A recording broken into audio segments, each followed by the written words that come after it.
Assalamualaikum warahmatullahi wabarakatuh. Melanjutkan pelajaran sebelumnya, kali ini kita akan membahas tentang jumlah fi'aliyah secara lebih mendalam. Jumlah fi'aliyah adalah sebuah kalimat yang diawali oleh fi'il pada susunan kalimatnya. Dari sisi keterkaitan dengan objek, fi'il dibagi menjadi dua, fi'il lazim dan fi'il muta'addi. Karena itu, pola jumlah fi'aliyah juga ada dua. Untuk pola kalimat fi'il lazim, yaitu fi'il diikuti fa'il, di mana fi'il adalah predikat dan fa'il adalah subjek. Contohnya pada kalimat jalasa Zaidun, Zaid telah duduk. Di sini, jalasa sebagai fi'il atau predikat dan Zaidun sebagai fa'il atau subjek. Kata kerja dalam kalimat ini disebut lebih dulu sebelum sang pelaku.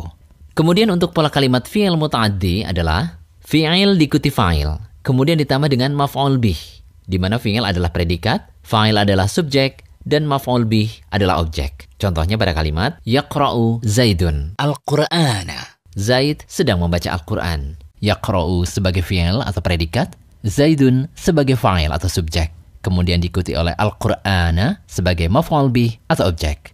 Kata untuk fa'il dan maf'ul bih bisa diambil dari jenis isim yang sesuai dengan konteks pembicaraan. Pada kesempatan kali ini, kita awali dengan pembahasan pola kalimat fi'il lazim terlebih dahulu. Fi'il lazim adalah fi'il yang tidak butuh objek atau maf'ul bih. Oleh karena itu, dalam menyusun kalimat menggunakan fi'il lazim, kita cukup menyebut fi'il atau predikat saja, lalu diikuti oleh fa'il atau subjeknya. Contohnya, qama Zaidun, Zaid telah berdiri. Yaqumu Zaidun, Zaid sedang berdiri. Kaidah yang berlaku untuk jumlah fi'aliyah dengan pola fi'il lazim adalah fi'il harus sesuai jenisnya dengan fa'il. Bila fa'ilnya mudzakkar, maka fi'ilnya wajib mudzakkar. Sebaliknya, jika fa'ilnya mu'annats, maka fi'ilnya wajib mu'annats. Contohnya, dhahaba Zaidun. Polanya demikian karena subjeknya adalah Zaid atau mudzakkar. Apabila subjeknya adalah Zainab, mu'annats, maka menjadi dhahabat Zainabu. Kemudian, fi'il harus dalam bentuk mufrad. Contohnya, dhahabat talibu, dhahabat talibani, dhahabat tullabu. Perhatikan, sekalipun fa'ilnya ada yang bentuknya mufrad, mutsanna maupun jamak, fi'il yang digunakan tetap dhahaba. Selanjutnya, fa'il harus dalam keadaan rofa atau marfu'. Rofa adalah salah satu keadaan kata dalam sebuah kalimat. Berikut ini penjelasan tentang kaidah rofa. Untuk kata yang termasuk jenis mufrad, keadaannya ketika rofa adalah domah. Contohnya, dhahabat talibu. Dibaca demikian karena ketika rofa, keadaannya adalah domah, bukan fathah seperti dhahabat talibah, ataupun kasroh seperti dhahabat talibi. Untuk kata yang termasuk jenis mutsanna, keadaannya ketika rofa adalah alif. Contohnya pada kalimat dhahabat talibani. Jadi ketika rofa dibaca dengan alif, bukan iya seperti dhahabat talibaini. Kemudian untuk kata yang termasuk jenis jamak mudzakkar salim, keadaannya ketika rofa adalah wawu. Contohnya pada kalimat dhahabat talibuna. Jadi ketika rofa dibaca dengan wawu, bukan ya seperti dhahabat talibina. Kemudian untuk kata yang termasuk jenis jamak mu'annats salim, keadaannya ketika rofa adalah domah. Contohnya pada kalimat dhahabatit talibatu. Ketika rofa dibaca domah, bukan fathah atau kasrah seperti dhahabatit talibati atau dhahabatit talibata. Selanjutnya untuk kata yang termasuk jenis jamak taksir, keadaannya ketika rofa adalah domah. Contohnya pada kalimat dhahabat tullabu. Ketika rofa dibaca domah, bukan fathah atau kasrah seperti dhahabat tullaba atau dhahabat tullabi. Selanjutnya untuk kata yang termasuk jenis isim yang 5, keadaannya ketika rofa adalah wawu. Contohnya pada kalimat dhahaba abuka. Ketika rofa dibaca wawu, bukan alif atau ya menjadi dhahaba abaka atau dhahaba abika. Untuk memudahkan menghafal 3 kaidah jumlah fi'aliyah dengan pola fi'il lazim, kita bisa menggunakan rumus sakti berikut. Fira dan fara itu manis. Fira, fi'ilnya harus mufrad. Fara, fa'ilnya harus rofa. Manis, fi'il dan fa'il itu harus sama jenis. Agar kita lebih memahami pola kalimat fi'il lazim, mari kita lihat contoh fi'il lazim untuk fa'il jenis mufrad, kemudian mutsanna dan jamak. Fa'il yang mufrad. Perhatikan tabel berikut. Jalasat Fatimatu. Jalasa Aliyun. Namat Hindun.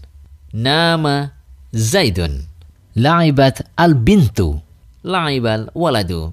Semua fa'il dalam contoh tersebut berharokat domah atau domatain. Ini dikarenakan fa'il itu wajib rofa dan tanda asli rofa adalah domah. Isim mufrad termasuk kata yang ketika rofa wajib berharokat domah. Kemudian fa'il yang mutsanna. Perhatikan contoh pada tabel berikut. Ja'at al-ustadzatani. Ja'al ustadzani. Tajlisut tabibatani. Yajlisut tabibani. Shallat al-muslimatani. Shallal muslimani. Dalam kaidah telah disebutkan, sekalipun fa'il yang mutsanna, fi'ilnya harus tetap mufrad. Selanjutnya, fa'il yang jamak. Sama dengan tathniyah, berdasarkan kaidah jumlah fi'liyah yang fa'ilnya jamak, tetap menggunakan fi'il dalam bentuk mufrad. Contohnya pada tabel berikut. Shallat al-muslimatu. Shallal muslimuna. Tasumul mu'minatu. Yasumul mu'minuna. Qamat al-mudarrisatu. Qamal mudarrisuna. Ini berlaku baik untuk jamak mudzakkar salim, jamak muannas salim, maupun jamak taksir. Kemudian fa'il dalam bentuk jamak taksir. Sebagaimana yang telah dijelaskan pada bab 1, jamak taksir terbagi menjadi dua jenis. Jamak taksir lil aqil dan jamak taksir li ghairil aqil. Ada perbedaan kaidah antara dua jenis jamak taksir ini ketika menjadi fa'il atau subjek. Kaidahnya adalah sebagai berikut. Bila fa'ilnya jamak taksir li ghairil aqil, maka fi'ilnya wajib dalam keadaan mufrad mu'annas. Kemudian bila fa'ilnya jamak taksir lil aqil, maka fi'ilnya menyesuaikan jenis fa'il tersebut. Misalnya, bila jamak taksirnya untuk mudzakkar, maka hukum asal fi'ilnya wajib mufrad mudzakkar. Sebaliknya, bila jamak taksirnya untuk muannats, maka fi'ilnya wajib mufrad muannats. Untuk lebih memahami kaidah ini, silakan perhatikan contoh-contoh dalam pembahasan berikut.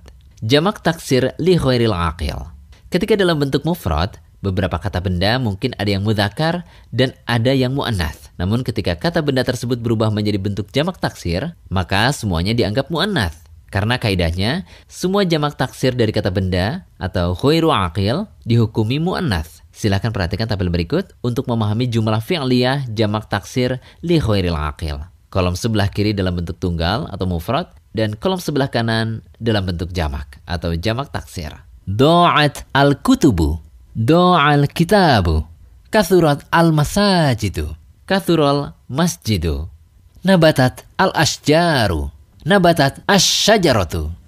Jamak taksir lil aqil. Berbeda dengan jamak taksir li ghairil aqil yang semuanya dihukumi muannats, jamak taksir lil aqil ada yang dihukumi mudzakkar dan ada yang dihukumi muannats tergantung apakah kata tersebut digunakan untuk laki-laki atau wanita. Lihat tabel berikut ini untuk memahami jumlah fi'liyah dengan fa'il jamak taksir lil aqil baik untuk mudzakkar maupun muannats. Jalasat tullabu. Jalasat talibu. Tabassamat tujaru. Tabassamat tajiru. Karumal aghniya'u. Karumal ghaniyu. Bila kita perhatikan tabel di atas, terlihat bahwa tidak ada perbedaan fi'il yang digunakan baik ketika dalam bentuk tunggal atau mufrad maupun dalam bentuk jamak taksir. Karena memang jamak taksir untuk mudzakkar tetap dianggap mudzakkar dan untuk muannats tetap dianggap muannats.